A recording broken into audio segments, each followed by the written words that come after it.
So this is Math 105, section 1.5, and we're going to talk about intersecting lines. And we need two lines to play with, and I'm just going to play with the x's and y's to start out. And I'm going to have a line, say in standard form, 3y plus 4x is equal to 9. And let's make another line. How about 7y plus 3x is equal to, I don't know, 21. So we have two lines, and as long as these lines have different slopes, they're going to intersect. There are two techniques that I want to talk about today, and the first technique is substitution. And the dream here is to take one of our lines and solve cleverly for a given variable. So take a line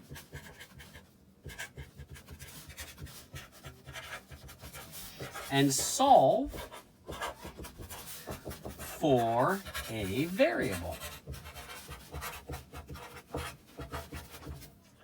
So let's take this line right here. Or no, let's take this one.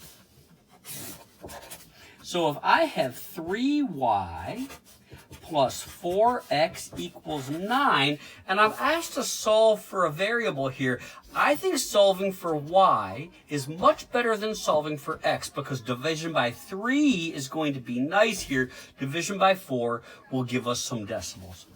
So we could have 3y is equal to 9 minus 4x, and y is equal to, and I'm going to divide each part, we'll say 3 minus 4/3 x.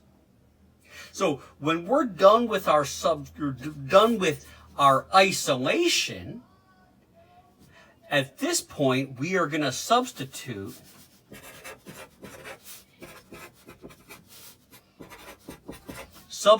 into the second equation.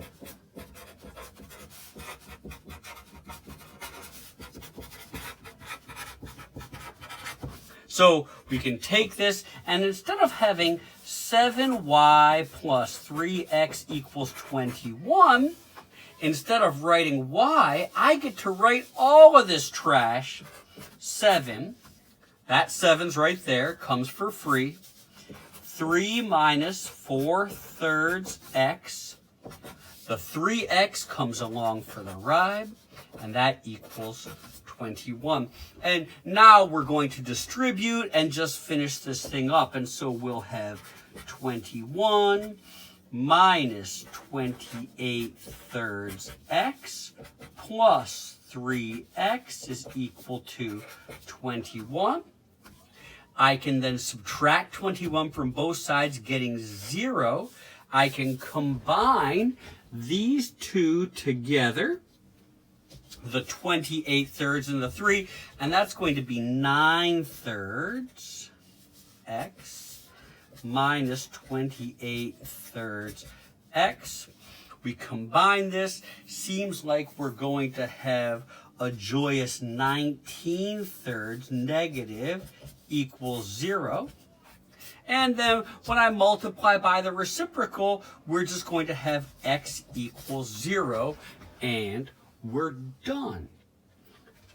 Our final move is to back substitute.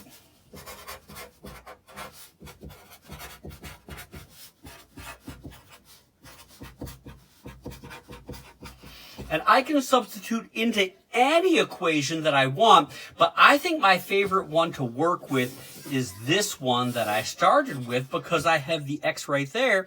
And so y is equal to 3 minus 4/3 times 0, and y equals 3. And we're done. Now, mind you, I should be able to put this into my first equation, and it ought to work out lovely. So if I put a 0 in for x, and I put a 3 in for y, okay, we get 21, and it seems to be a good solution. That's our first technique. So we're continuing to intersect lines, and I think I'm going to give you two different lines to play with. How about we give you something like 8y plus 5x is equal to, oh, I don't know, 17. And a second equation, we'll say 2y minus 10x is equal to 3. Now, the second technique that we're going to talk about how to figure out the intersection point is called elimination.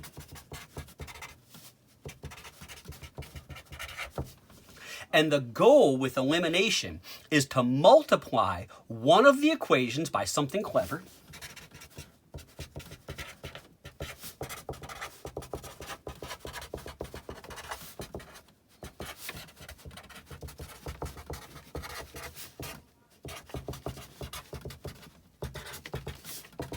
so that when I add the two together,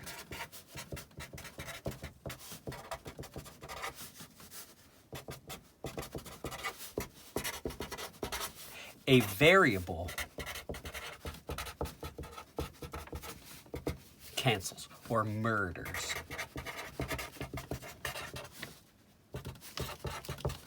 Okay, so I have these two equations, and I want you to take a look that I am never subtracting equations because I think I forget to distribute the negative. I am always going to pick something clever so that when I add the two, then the two can cancel out. And I think one technique is I could multiply this entire equation by 2.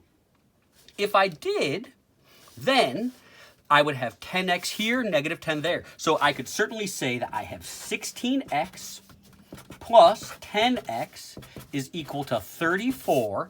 And then this second equation, that comes along for free. Oh, that wasn't an x, that was a y. 2y minus 10x equals 3. And now I'm ready to add.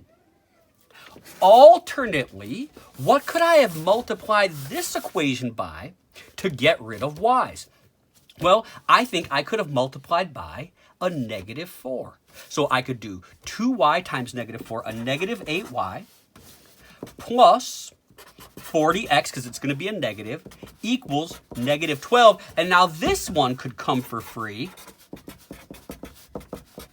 Now, you don't have to do both of these things. You just have to pick one or the other, and then follow it through. So now that we have the rock, let's just continue working with this one right here. And so we are going to have 18y. The x is murder, just like we wanted. And we're going to have 37, at which point we're going to solve. Y is equal to 37 over 18. We still have to make that back substitution. And it doesn't matter which one I back sub into. I do like back subbing into here, though, because division by 10 is relatively easy, and I can see that the 2 will multiply here and murder out with that 18 entirely. So 2 times 37 over 18 minus 10x is equal to 3.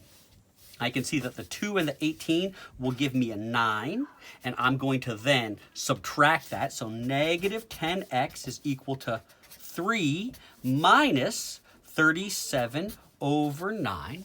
And, you know, we should probably say that this is a good opportunity to play with our TI-80 ridiculouses.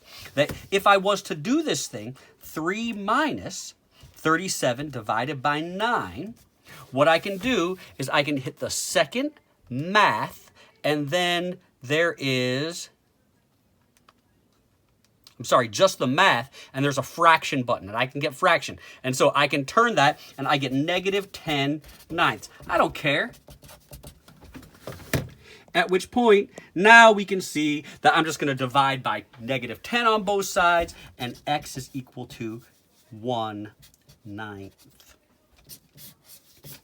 Let's check it now in this last equation here with our fancy adding machine. So I'm going to do 8 times 37 over 18.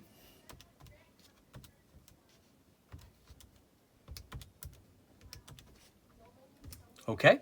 And I'm going to add to that 5 times 1/9.